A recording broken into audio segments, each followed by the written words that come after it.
After a heart-wrenching breakup, Melissa decided it was time to let go of the past, including the exquisite ring her ex had given her. With a heavy heart, she walked into a renowned jeweler's shop, hoping to part with the ring and maybe get some money in return. The man, Mr. Harris, gasped as he looked back up at Melissa. "Wait here, I'll be right back," he said as he disappeared into a back room, taking the ring with him. Melissa was left alone at the counter, and she was a bit confused by the jeweler's reaction. She still had no idea of the shocking discovery she was about to make.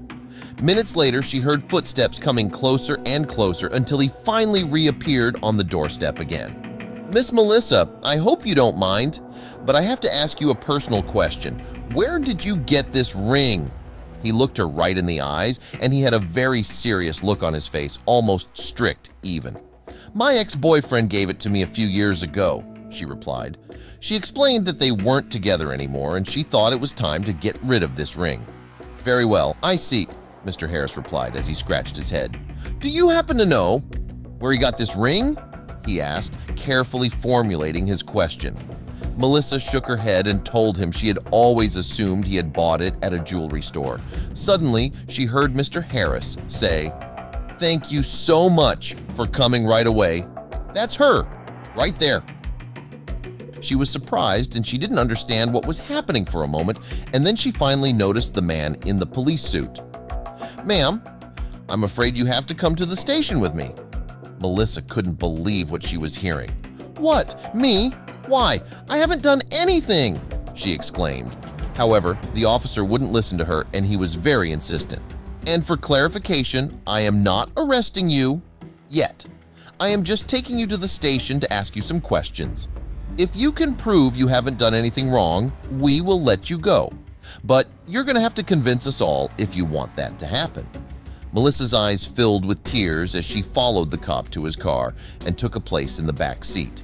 The officer suddenly said, "We're here," and he turned off the car engine. Melissa looked out of the window and she saw that they had arrived at the police station. She looked around the room feeling nervous and not knowing what to expect. She followed the rules and the law, and she had never even gotten so much as a parking ticket. The man said, "Hi, Melissa. I am Officer Davis. I see you've already met my colleague, Officer Johnson. Now, I want you to tell us about that ring." "The ring?" Melissa asked, full of disbelief. "What about the ring? My ex-boyfriend gave it to me right before he cheated on me with my best friend. I still haven't forgiven either of them for it, and to be honest, I don't think I ever will." "When did he give it to you?" "Do you know where he bought it?" he asked Melissa. She said, "No, I have no idea. He never told me and I never cared enough to ask. Can someone please tell me what is going on? The ring you possess isn't just any ordinary piece of jewelry." Melissa leaned forward, her anxiety evident. "What do you mean?" "That ring, Melissa, is an artifact with deep historical roots. It's not just valuable because of the gems or the metal, but because of its history. The reason we're involved is that this ring was reported stolen from the Metropolitan Museum 2 years ago." Melissa's heart raced.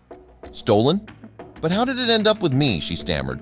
"Yes, but let me be clear. We don't believe you had any part in the theft.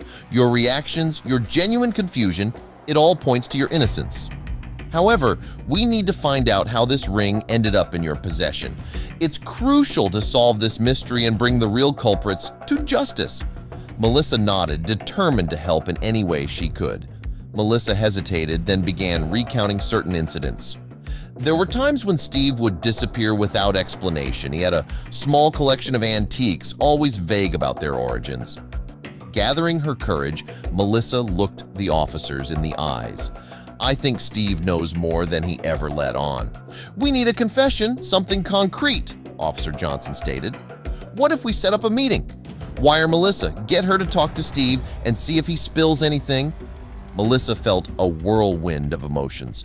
The thought of facing Steve, especially under these circumstances, was daunting. But she knew the importance of the situation. Taking a deep breath, she nodded. "I'll do it." The officers gathered around Melissa, maps and communication devices spread out on the table. "We'll have officers stationed outside and inside the venue." With trembling fingers, Melissa typed out a message to Steve. "Hey, it's been a while. Fancy catching up over a drink?" It didn't take long. Almost immediately, her phone buzzed with a new message. "Mel, I've been thinking about you. Would love to catch up." Melissa could sense Steve's enthusiasm even through the text. It was clear he was eager, maybe even hopeful, about their reunion.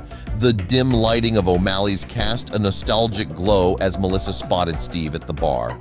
Their eyes met, and for a moment, the weight of the situation faded. Melissa smiled, her heart pounding not from affection but from the gravity of her mission.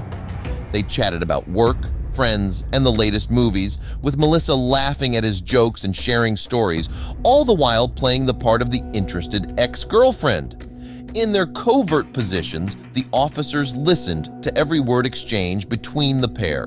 The earpiece relayed the conversation with crystal clarity. As the evening wore on, Melissa began to artfully steer the conversation. "Remember the gifts we used to give each other? Like that beautiful ring you gave me," she said, her voice casual. Steve's eyes flickered briefly, but he responded, "Ah, yes, that was a special one." Melissa probed further. "Where did you find such a unique piece?" "It's a long story," he began, his guard lowering.